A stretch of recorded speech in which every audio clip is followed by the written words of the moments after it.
terbaik selalu Tuhan sediakan bagi kami. Karena kami tahu Tuhan, Engkau Tuhan yang baik.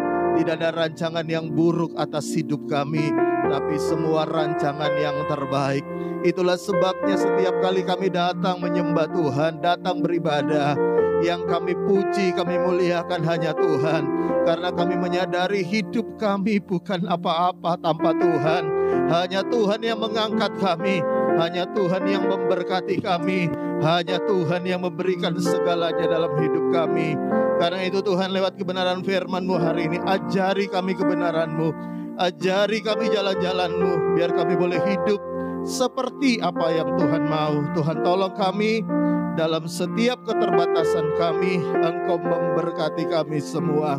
Terima kasih Bapa, terima kasih Tuhan. Pengurapan-Mu bekerja di tengah-tengah kami, menerjemahkan kebenaran-Mu dengan cara yang sangat sederhana, sehingga semua kami pulang diberkati Tuhan. Kami buka hati kami, dan di dalam nama Tuhan Yesus, setiap kita yang telah siap diberkati firman Tuhan, sama-sama katakan amin, amin, amin. Puji Tuhan. Silakan duduk kembali. Shalom. Sekali lagi shalom.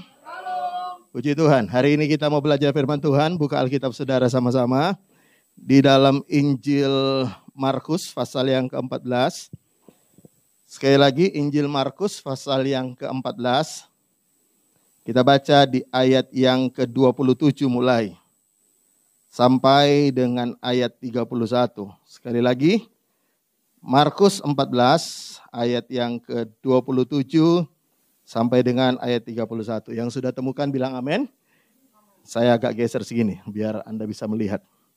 Firman Tuhan berkata begini, lalu Yesus berkata kepada mereka, kamu semua akan apa? Tergoncang imanmu. Yang ngomong itu kamu akan tergoncang siapa? Tuhan Yesus. Mestinya kalau Yesus itu gambaran kita, dia akan ngomong, jangan goncang ya, betul nggak? Betul nggak? Nah, kalau saya ngomong kepada Anda, hari ini kalian akan tergoncang imannya. Loh Pak Ferli kok ngomong gitu sih? Mestinya kan hamba Tuhan itu menguatkan di saat iman kita goncang, betul nggak? Kok malah ngomong, hari ini loh kamu tergoncang imanmu. Ya. Tapi itu yang Yesus katakan, sebab ada tertulis, aku akan memukul gembala dan domba-domba itu akan tercerai-berai. Bahkan dia ngomong, nanti kamu akan tercerai-berai. Nah, lalu selanjutnya, lihat. Akan tetapi sesudah itu, aku bangkit, aku akan mendahului kamu Galilea. 29, perhatikan baik-baik. Kata Petrus kepadanya, kepada Tuhan Yesus. Biarpun mereka semuanya tergoncang imannya, aku tidak. Betul gak? Wow, luar biasa ya. Mestinya ini juga jadi jawaban kita kan kalau ada orang bilang, alah imanmu itu tergoncang. Kita harusnya jawab seperti Petrus kan. Enggak kok, biar yang lain goncang, aku enggak. Biar yang lain enggak setia, ya aku akan setia, betul gak? Biar yang lain mencela-mencela, ya aku lempeng, betul gak? Tapi kemudian apa jawab Tuhan kepada Petrus? Lihat ayat 30. Lalu kata Yesus kepadanya, apa perhatikan? Aku berkata kepadamu sesungguhnya pada hari ini, malam ini juga sebelum ayam berkokok dua kali, engkau telah menyangkal aku berapa kali? 3 kali. Jadi sebelum ayam berkokok 2 kali, dia sudah nyangkal 3 kali. Tapi perhatikan ayat 31. Tetapi dengan lebih apa? Bersungguh-sungguh. Kalau Alkitab berkata lebih bersungguh-sungguh, berarti Petrus itu apa? Sungguh-sungguh. Alkitab tidak berkata, maka Petrus reko-reko sungguh-sungguh. Petrus pura-pura sungguh-sungguh. Enggak. Tapi Alkitab berkata, Petrus itu sungguh-sungguh loh. Kalau Alkitab bilang sungguh-sungguh ya berarti apa? Ya sungguh-sungguh. Dia berkata gini, sekalipun aku harus mati bersama-sama engkau, aku takkan menyangkal engkau. Semua yang lain pun berkata demikian. Yang percaya firman Tuhan sama-sama katakan amin. Kalau saudara perhatikan baik-baik ya, Petrus itu sebenarnya sungguh-sungguh loh. Ya, tidak ada satu ayat yang berkata bahwa Petrus itu pura-pura rohani, enggak. Tapi dia sungguh-sungguh.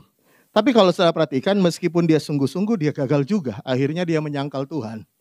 Berapa banyak orang kita temui berkata begini, Pak saya sudah sungguh-sungguh loh Pak. Betul gak? Tapi saya gagal ya, betul gak? Pak, saya ini udah serius dengan Tuhan. Bapak kalau tahu bagaimana saya melayani, Bapak kalau tahu bagaimana saya ini sungguh-sungguh dengan Tuhan, maka saya percaya orang akan berkata, saya udah sungguh-sungguh loh. Tapi kenyataan, meskipun saya sungguh-sungguh dengan Tuhan, meskipun saya sudah luar biasa, bahkan seperti Petrus mau mati untuk Tuhan, tapi Alkitab berkata, dia gagal juga. Bahkan Yesus sendiri akan ngomong, imanmu akan goncang. Dan dari ayat ini kita belajar begini, saudara ya, bahwa dengarkan baik ini ya, dengarkan baik ini, bahwa meskipun Anda sungguh-sungguh, Anda bisa gagal loh. Kok enggak ono sing amin? Betul nggak? Kita kadang-kadang ngomongin orang, kamu kurang sungguh-sungguh sih, makanya kamu gagal. Loh, aku udah sungguh-sungguh kok gagal juga, ya kan? Aku udah sungguh-sungguh gagal, aku udah melayani kok gagal juga.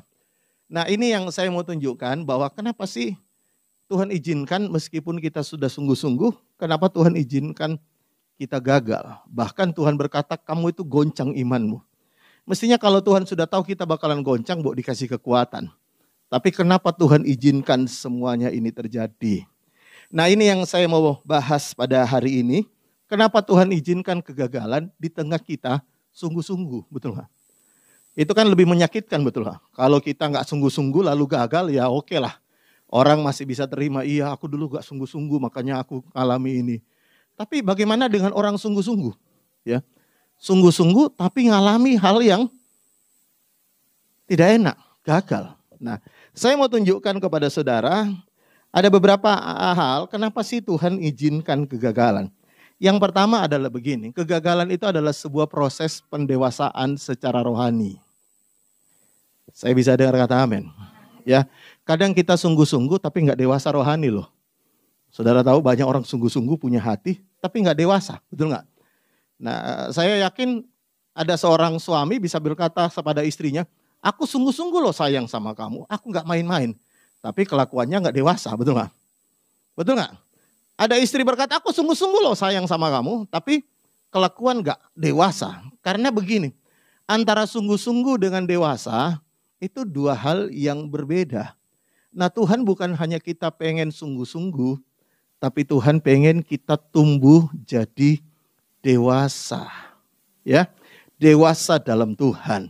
Karena itu saya mau tunjukkan apa ciri-ciri orang itu tidak dewasa. Kalau saudara baca dalam Alkitab, coba lihat sama-sama dulu. 1 Korintus 13, ya. Ketika di ayat yang ke-11. Sekali lagi 1 Korintus 13. Kita baca di ayat yang ke-11. Firman Tuhan berkata begini, 1 Korintus 13 ayat yang ke-11. Sudah temukan, lihat ke depan. Ketika aku kanak-kanak, aku berkata seperti kanak-kanak. Jadi kalau anak-anak itu akan kelihatan dari apanya? Perkataannya, omongannya. Ya. Lalu aku merasa seperti anak-anak. Jadi aku berkata, aku merasa, dan aku berpikir seperti kanak-kanak. Sekarang sesudah aku menjadi dewasa, aku meninggalkan sifat kanak-kanak itu. Jadi orang anak-anak itu bisa dilihat dari 3 hal. Apa yang dia katakan, apa yang dia rasakan, dan apa yang dia pikirkan. Jadi perkataan, perasaan, dan pikiran. Nah, banyak orang sungguh-sungguh seperti Petrus, tapi kalau setelah perhatikan pikirannya itu pikiran anak-anak.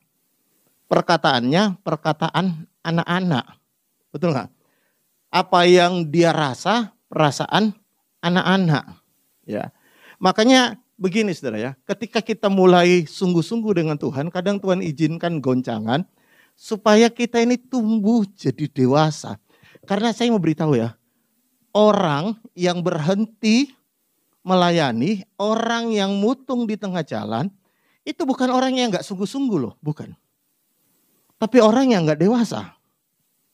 Bisa bilang amin? Hanya orang yang tidak dewasa. Karena itu saya percaya begini ya, kalau saya tanya sama Anda, apa Anda sungguh-sungguh? Ya saya yakin Anda sungguh-sungguh. Tapi kesungguhan Anda harus dibarengi dengan kedewasaan. Karena begini ya, apapun yang kita lakukan, hanya kedewasaan itu yang membuat kita bertahan. Nah, saya ulangi kalimat ini. Apapun yang kita lakukan, baik pernikahan, pelayanan, pekerjaan, apapun yang kita lakukan yang membuat kita bertahan, Dengarkan baik, itu bukan karena kita sungguh-sungguh mencintai. Lo sungguh-sungguh mencintai besok nggak cinta lo, betul nggak? Tapi yang paling penting kedewasaan. Karena kedewasaan itu terlihat dari perkataan, perasaan, dan pikiran. Karena itu begini ya. Kadang-kadang kita ini bisa dikendalikan oleh perasaan kita. Kita bisa dikendalikan oleh pikiran kita. Bahkan perkataan kita udah banyak ngomong hal-hal yang tidak pantas kita ngomong. Tapi kalau saudara perhatikan lewat kegagalan itu. Kalau saudara baca Alkitab. Petrus lalu berubah. Dia bukan hanya sungguh-sungguh. Tapi dia juga tumbuh jadi dewasa secara rohani. Saya berdoa kita semua yang hadir ini adalah orang sungguh-sungguh. Katakan amin. Beberapa teman-teman ini jauh dari Kenjeran bisa datang loh. Itu kalau nggak sungguh-sungguh itu enggak mungkin, betul nggak? Betul nggak? Dari mana-mana jauh datang. Itu kalau nggak sungguh-sungguh nggak mungkin. Amin. Ada orang, Pak, saya pernah cerita sama Anda kalau saya pernah ingat. Ada orang pacarnya di Lombok, dia di Surabaya. Di Surabaya. Dia bisa wakuncar sebulan sekali naik sepeda motor ke Lombok zaman dulu. Coba, ya. Kalau nggak sungguh-sungguh nggak mungkin, betul nggak? Bella nih di sini kurang akeh cewek di sini, banyak cewek di sini, betul nggak? Tapi karena sungguh-sungguh mencintai dilakoni loh, betul nggak? Tapi kadang-kadang begini, yang membuat orang buyar di tengah jalan itu bukan karena dia nggak sungguh-sungguh dulunya, cuma masalahnya dia tidak tumbuh jadi dewasa. Banyak pernikahan harus dimulai dengan cinta yang sungguh-sungguh, tapi berakhir dengan ketidakdewasaan. Banyak pelayan Tuhan mulai dengan sungguh-sungguh, tapi berakhir dengan ketidakdewasaan. Amin. Banyak orang ngalami itu, tapi tidak berakhir dengan kedewasaan. Makanya begini ya, semua hal yang baik yang Tuhan pengen berikan kepada kita, hanya diberikan bukan kepada orang sungguh-sungguh loh. Kepada orang yang dewasa secara rohani. Anda nggak mungkin nitip uang 10 miliar kepada anak-anak, betul nggak? Betul nggak? Meskipun Anda punya, Pak saya punya 10 miliar, tak titip no anakku loh. Tak kasih Hana. 10 miliar pegang duit, enggak mungkin. Kenapa? Karena diberikan hanya kepada orang dewasa. Contoh orang dewasa adalah saya. Titip no 10 miliar. Ini contoh aja. Ya, contoh aja. Tapi yang saya mau beritahu begini.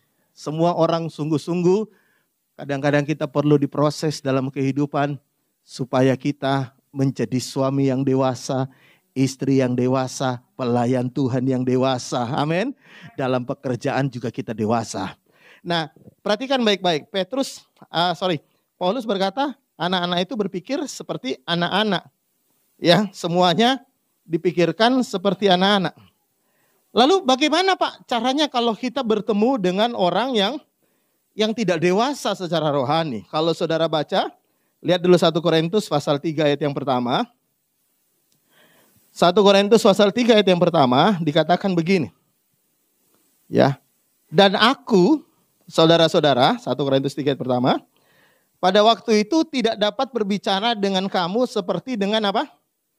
Manusia rohani, tetapi hanya dengan manusia duniawi. Jadi Paulus bilang, aku nggak ngomong kepada kamu seperti orang rohani, tapi seperti manusiawi, orang duniawi. Nah, Paulus kok rohani kok ngomong duniawi dengan orang. Duniawi karena apa? Yang belum dewasa dalam Kristus, yang belum dewasa dalam Kristus. Ayat 2. Susulah yang kuberikan kepadamu bukanlah apa? Makanan keras, sebab kamu belum dapat menerimanya dan sekarang pun kamu belum dapat menerimanya. Paulus bilang begini, kalau saya ketemu orang yang belum dewasa, maka saya tidak akan bicara keras kepadanya. Ya, saya juga akan bicara sesuai dengan tingkat level kerohanian mereka. Kenapa saudara? Karena gini saudara ya, kita ini kadang-kadang kalau kita merasa kita dewasa rohani, kita ketemu orang gak rohani, kita ngomongnya seperti kepada orang yang rohani loh.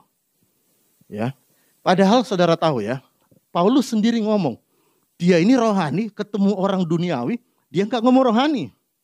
Dia ngomong sesuai dengan level kerohanian mereka. Kenapa saudara tahu? Karena begini ya, orang yang sudah mulai dewasa rohani itu kan melewati banyak proses dalam hidupnya. Betul nggak? Sehingga kalau engkau lihat ada orang yang belum rohani, perhatikan baik-baik. Mungkin mereka belum mengalami proses sebanyak yang kita alami. Saya kasih contoh yang sederhana aja. Kita ini kan udah punya anak, betul nggak? Kita ini, kalau saya kadang bilang kepada anak-anak saya atau kepada istri saya bilang begini, kalau seandainya saya punya mesin waktu, saya kembali ke 20-30 tahun yang lalu, bahkan 40 tahun yang lalu, 30 tahun lah, ya.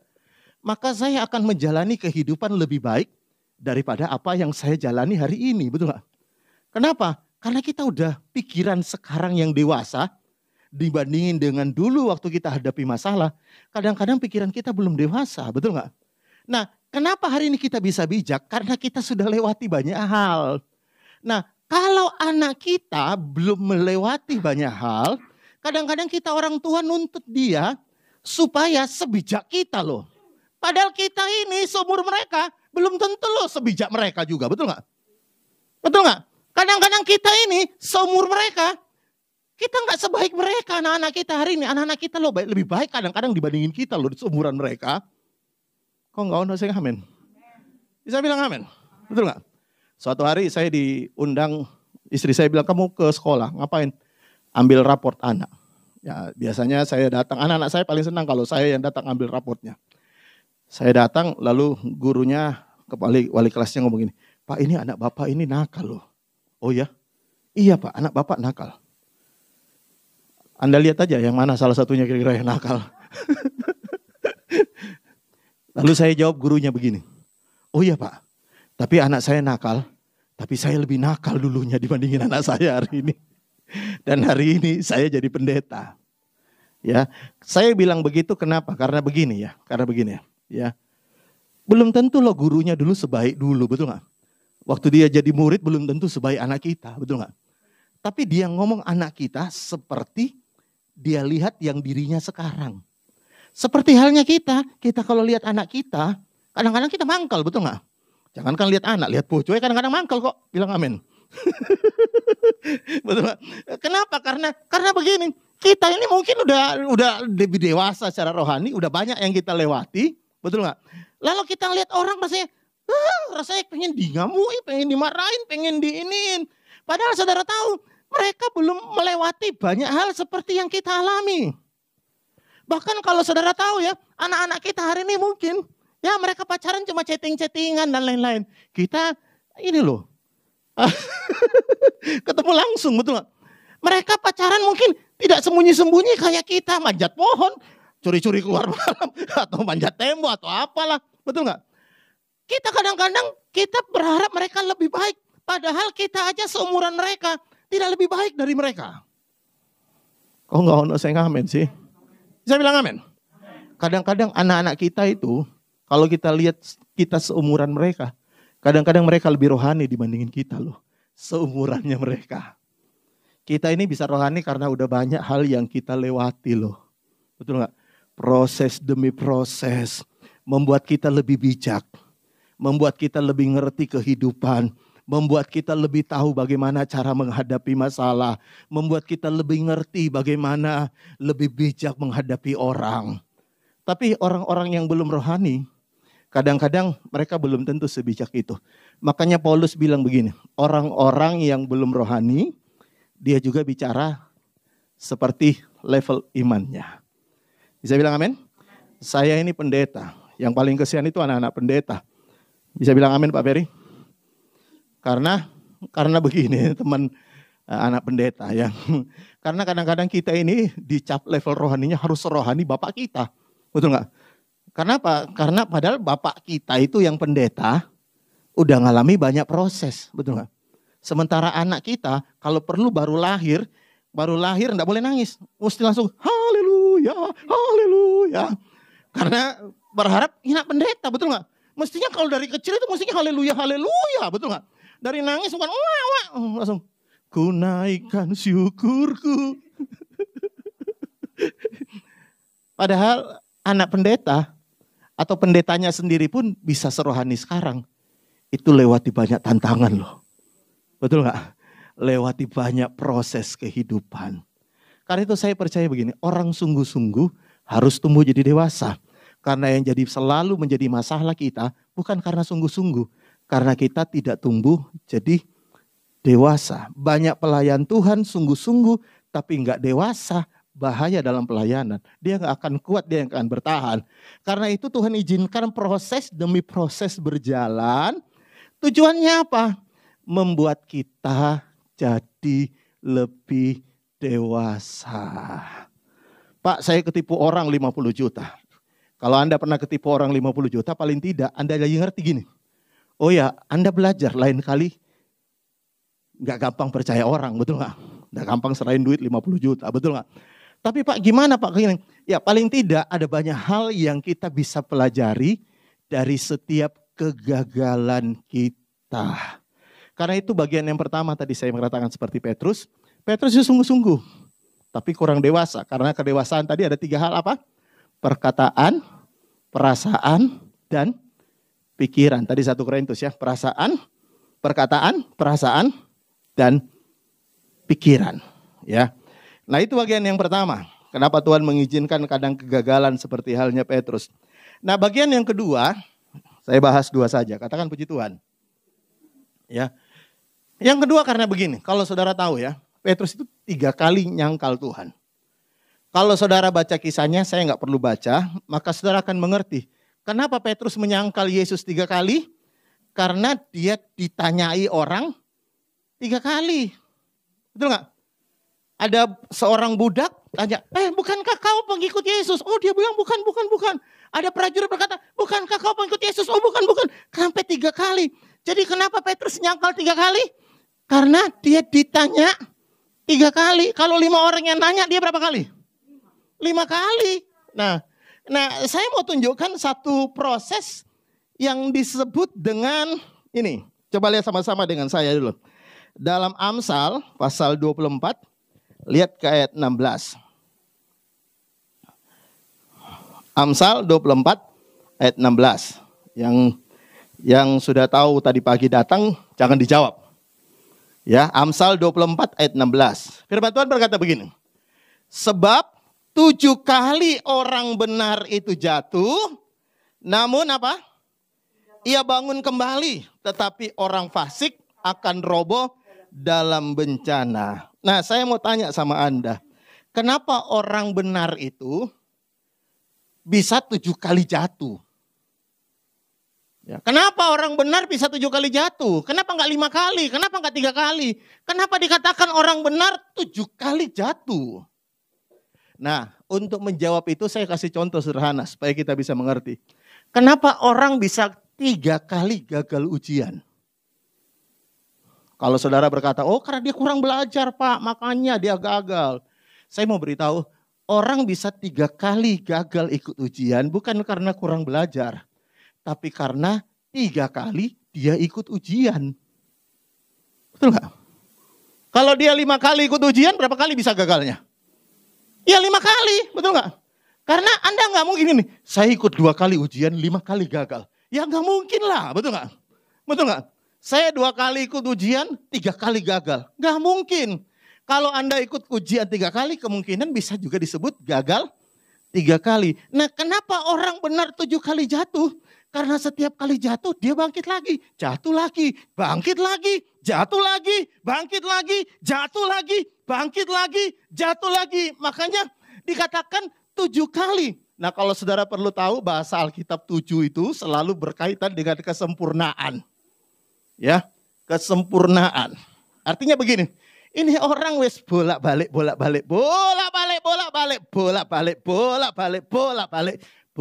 jatuh, tapi bangun kembali.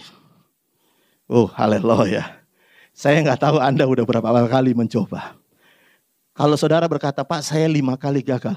Puji Tuhan, berarti Anda sudah 5 kali mencoba. Dibandingin berkata, saya nggak pernah gagal. Kenapa? Karena saya nggak pernah mencoba. Betul nggak? Saya nggak pernah gagal ujian. Kenapa saya nggak pernah gagal ujian? Karena saya nggak pernah melok ujian. Betul nggak? Lah makanya saya nggak pernah gagal.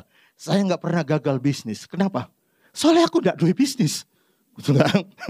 Aneh kan? Betul nggak? Saya nggak pernah gagal pelayanan. Kenapa? Lawang aku nggak pelayanan ya. Mau gagal apa ya, betul nggak? Ya. Saya nggak pernah gagal dalam banyak hal. Kenapa? Karena kadang-kadang kita begini, ya. Kalau Anda mencoba lalu gagal, nggak apa-apa. Kita ini kadang-kadang takut gagal. Saudara tahu ya, Tuhan Yesus saja nggak anti orang gagal. Kok nggak honor saya ngamen? Bisa bilang amin. Tuhan Yesus nggak anti orang gagal. Jadi kalau Anda pernah gagal, itu bukan akhir dari segalanya. Kalau Anda pernah gagal, baik itu dalam pekerjaan, dalam rumah tangga bahkan engkau pernah gagal dalam pelayanan, itu bukan akhir segala-galanya. Dan sekali lagi saya mau berkata, Yesus tidak pernah anti sama orang yang gagal. Buktinya Petrus kan tetap dipanggil, kan betul nggak? Kalau saudara baca, lihat dulu sama-sama. Ya, di dalam Yohanes pasal 21 ayat 15. Lihat Yohanes 21 ayat 15 setelah Petrus menyangkal. Yohanes 21 ayat yang ke-15. Lihat Tuhan berkata begini, sesudah sarapan Yesus berkata kepada Simon. Simon yang mana nih? Simon Petrus yang sudah nyangkal. Yang sudah 3 kali nyangkal. Lalu Yesus berkata, Simon anak Yohanes, apakah engkau mengasihi aku lebih daripada mereka ini? Jawab Petrus kepadanya, benar Tuhan, engkau tahu bahwa aku mengasihi engkau. Kata Yesus kepadanya apa? Kalau saudara baca di ayat 16, tunjukin ayat 16. Di kalimat yang terakhir juga dikatakan, kata Yesus kepadanya, gembalakanlah domba-dombaku. Ayat 17 juga dikatakan, bagian yang terakhir dikatakan, lihat ayat 17. Kata Yesus kepadanya, gembalakanlah domba-dombaku. Yesus itu tidak anti orang gagal. Orang gagal kayak Petrus tetap dikasih kepercayaan. Kita ketemu orang gagal, wes gak mau ngasih kepercayaan, betul gak? Petrus gagal 3 kali, Yesus tetap kasih kepercayaan. Kenapa? Karena yang penting bagi Tuhan itu gini, bukan berapa kali engkau gagal, tapi berapa kali engkau bangun lagi. Haleluya, amin. Anda pernah gagal, bangun lagi. Ya, Pak, saya dulu pernah di atas, sekarang Pak, saya di bawah. Gak apa-apa, bangkit lagi. Karena Tuhan bisa pulihkan engkau. Tuhan bisa percayakan engkau lagi. Apa yang dulu hilang dari hidupmu, Tuhan bisa tambahkan lagi. Apapun bisa Tuhan berikan dalam hidupmu. Karena itu hari ini dengarkan baik. Kenapa Tuhan izinkan kegagalan? Sebenarnya Tuhan pengen lihat begini. Seberapa tangguh kita dalam kehidupan. Ya, kadang-kadang orang berkata, Pak, saya gagal, saya sudah nggak punya harapan. Loh, saya beritahu, justru orang gagal itu punya harapan kalau dia bangkit lagi. Bukan kegagalannya yang membuat nggak ada harapan. Yang membuat tidak harapan ketika dia tidak pernah bangkit lagi. Kalau saudara tahu, ya, yang menciptakan novel tentang Harry Potter, saya baca kisahnya, dia 12 kali ditolak orang. 12 kali ditolak orang. 12 kali ditolak orang untuk novelnya diproduksi jadi film. Tapi yang ke-13, novelnya diterima, lalu boom, J.K. Rowling itu. Betul gak? Jadi terkenal lewat film Harry Potter itu. Saya mau beritahu, kadang-kadang kita berhenti ke 11 loh. Aku 11 kali jatuh, malas aku naik 12. Aku 9 kali Pak, tak coba 9 kali gagal maning. Ya, malas aku Pak. Tapi kalau engkau pernah gagal 9 kali, ini 10 kali bangkit lagi. Saya bisa dengar kata amin. Pak, saya dagangan saya nggak rame, ayo bangkit lagi. Pak, usaha saya nggak rame, ayo bangkit lagi. Ayo semangat lagi. Ayo bangun lagi. Apa yang sudah runtuh, ayo bangkit kembali.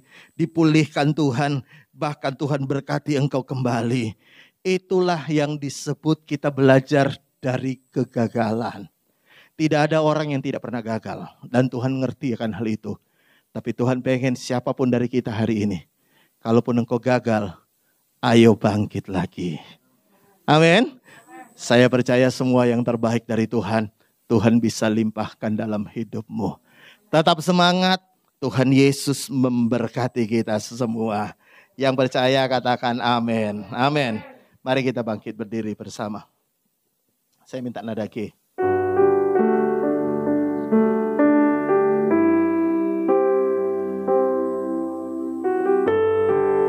Mari setiap kita berkata, dalam segala perkara Tuhan punya rencana. Dalam segala perkara Tuhan punya rencana yang lebih besar dari semua yang terpikirkan.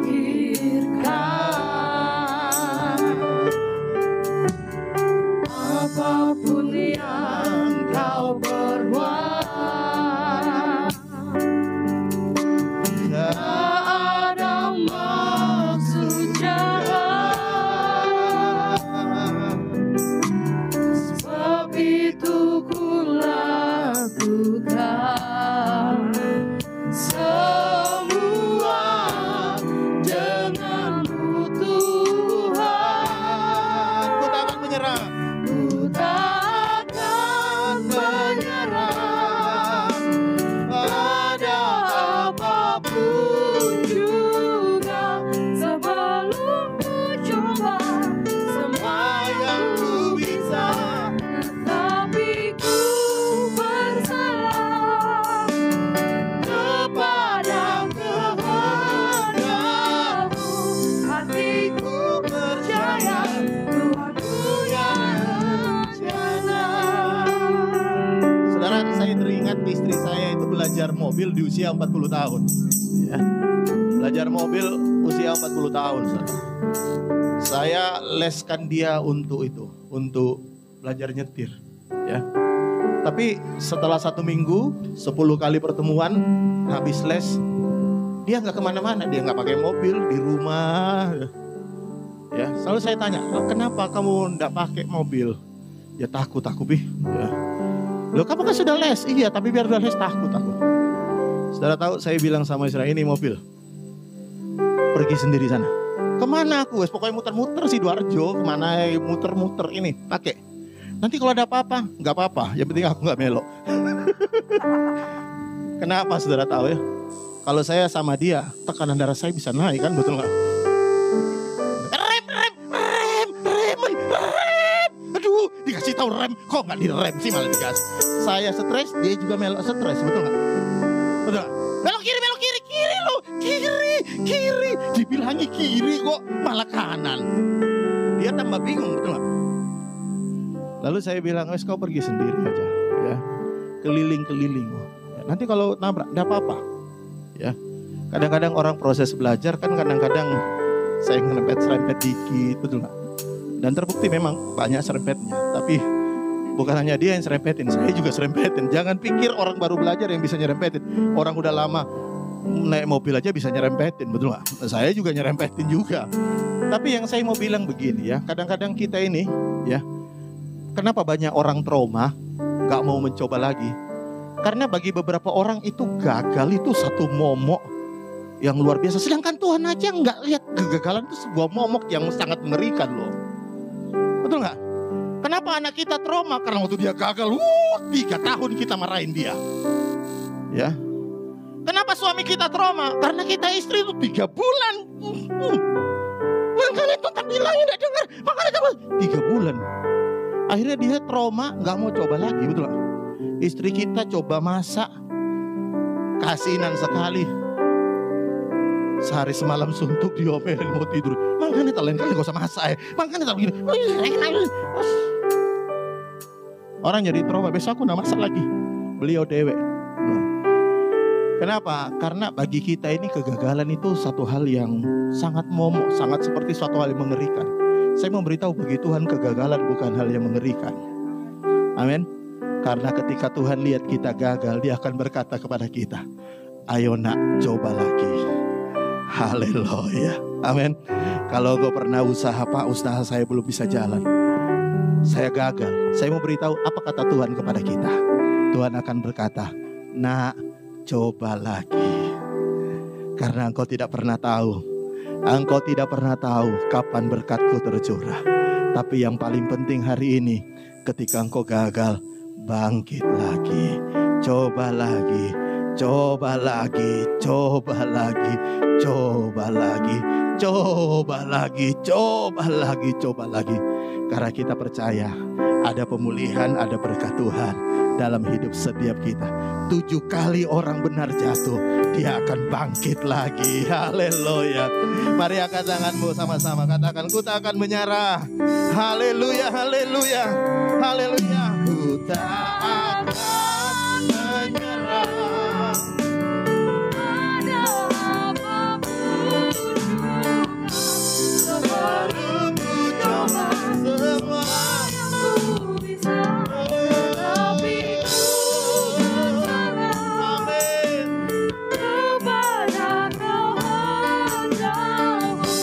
Hatiku Percaya Tuhan. Angkat tanganmu tinggi, dengan iman katakan lagi, ku tak akan menyerah. Ada apapun juga, sebelum ku coba semua yang ku bisa, tetapi ku berserah kepada kehendak. hatiku percaya Tuhan punya Hatiku percaya, hatiku percaya Tuhan punya. Lagi dengan iman katakan, hatiku percaya Tuhan punya rencana. Sembah Tuhan, haleluya, haleluya.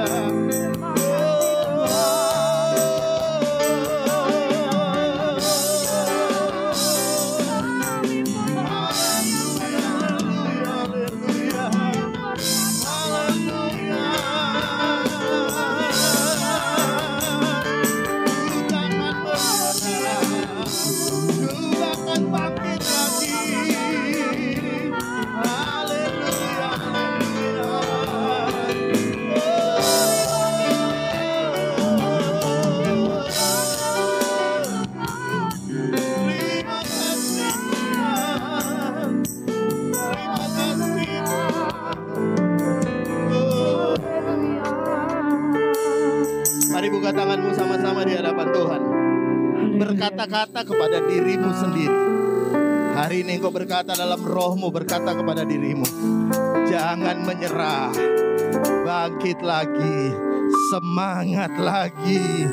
Sebab Tuhan tidak pernah rancangkan rancangan kecelakaan atas hidup kita, tapi rancangan Tuhan hari depan yang penuh pengharapan dalam usaha pekerjaanmu, penuh pengharapan di dalam rumah tanggamu, penuh pengharapan untuk anak-anakmu, penuh pengharapan untuk pelayananmu, penuh pengharapan untuk banyak hal dalam hidupmu. Karena 7 kali orang benar jatuh sekalipun, dia akan bangkit sebab Tuhan menopangnya, sebab Tuhan mengangkatnya kembali, sebab Tuhan yang akan memulihkan hidupnya kembali. Haleluya, haleluya, haleluya, haleluya. Berdoa, berdoa, berdoa, berdoa, berdoa, berdoa, berdoa, berdoa, berdoa, berdoa. Haleluya, Ibu Gembala. Haleluya, haleluya, haleluya.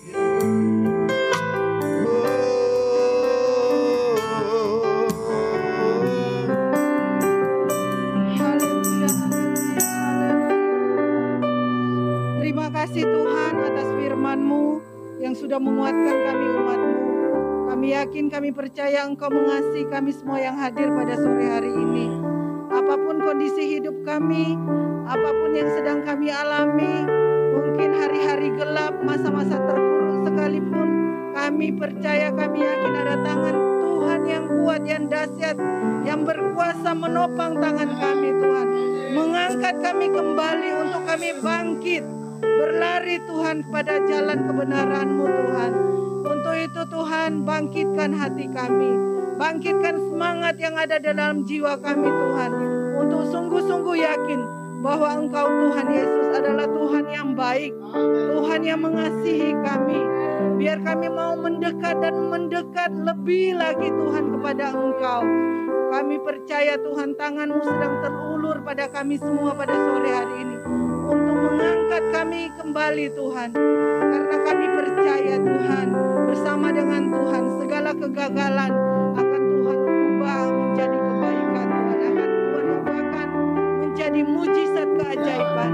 Terima kasih Tuhan, biar kami semua yang hadir pada sore hari ini, kami tetap percaya dan tetap yakin bahwa Tuhan pasti menolong semua masalah hidup kami. Dalam nama Tuhan Yesus, kami bersyukur dan percaya. Haleluya. Amin.